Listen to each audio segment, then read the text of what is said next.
हे बघा भावांनो, ते वानखेडे बाईची आणि माझी काही पर्सनली दुश्मनी नाही, पण ती दादावर किती भू भू भुकायची, मनोज दादांवर. आणि आपल्याला दादांचे विचार पटतात, आपल्या लेकरा बाळासाठी ते झटतात, आपल्याला पटतं, आपल्या लेकरा बाळांसाठी त्यांनी काहीतरी करून दाखवलं. पण ही किती भुकायची, किती अनाप शनाप बोलायची, आणि मग आता शेतकऱ्यावर का बोलत नाही?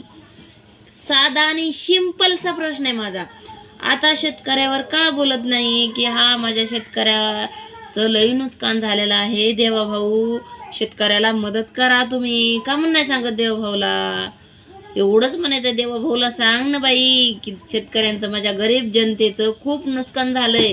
माझी गरीब जनता निश्चित करायचीस, आणि आता ह्या गरीब जनतेचं इतकं नुकसान झालं तरी देवाभाऊला म्हणानास करा नुकसान भरपाई म्हणून. अशीच नुसती पुळका होता का तुला गरीब जनतेचा? आता नाही दिसत का तुला?